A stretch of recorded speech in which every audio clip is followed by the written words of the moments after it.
হযরত মুহাম্মদ সাল্লাল্লাহু আলাইহি ওয়াসাল্লাম ছিলেন নূরের সৃষ্টি, আসলে সঠিক কোনটি?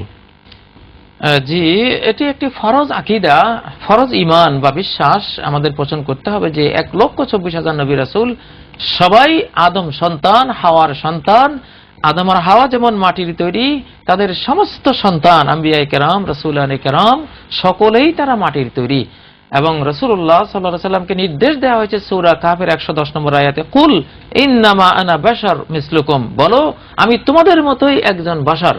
আর বাশার কিসের তৈরি? সূরা সওদের 71 নম্বর আয়াতে স্পষ্ট করা হয়েছে, ইন্নী খালিকুম বাশারাম মিন তিন, আমি মাটি থেকে এই বাশার সৃষ্টি করব। তাহলে নবী ছিলেন বাশার, এটা আর বাশার সৃষ্টি করা হয়েছে মাটি থেকে। কোরআনই এই তথ্য দুটো দিচ্ছে আমাদেরকে। অতএব এর বাইরে কোন বানোয়াট কথা, যে নূরের তৈরি যে কথাটি বলা হয়, এটি কোন নবীর হাদিস নয়, একেবারে ভুয়া বানোয়াট মিথ্যা কথা লোকেরা বানিয়ে এগুলো চালিয়ে দিয়েছে। যাই হোক, কোরআনের কথাই কুল ইন্নামা আনা বাশারুম মিসলুকুম, রাসূল করিম সাল্লাল্লাহু আলাইহি ওয়াসাল্লামকে বলতে বলা হয়েছে যে আপনি বলুন যে আমি তোমাদের মতো মানুষ।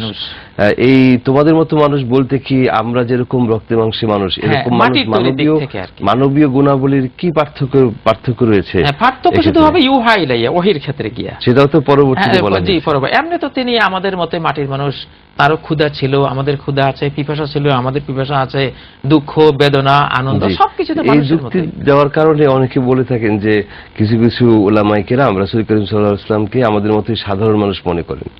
না, এটা তো মানবত্ব তো একটা বিরাট শ্রেষ্ঠত্ব মর্যাদার বিষয়। জি, সাধারণ মানবত্ব কিন্তু সৃষ্টির সেরা, কুল মাখলুকাতের চেয়ে সর্বোচ্চ একটা পদবী এটা, এটাকে তো তুচ্ছ মনে করার কোনো সুযোগ নাই। অতএব তিনি একজন আমাদের মতোই, আমাদের স্বগোত্রীয়, মানব গোত্রীয় একজন সদস্য ছিলেন, মনুষ্যত্বের সর্বোচ্চ দৃষ্টিকোণ থেকে আমাদের মতো। হ্যাঁ জি, সেই দৃষ্টিকোণ। তিনিও মানুষ ছিলেন, জিন ছিলেন না, বা তিনি ফেরেশতা ছিলেন না, ওইটা বুঝাবার জন্য বলা হয়েছে। জি জি জি।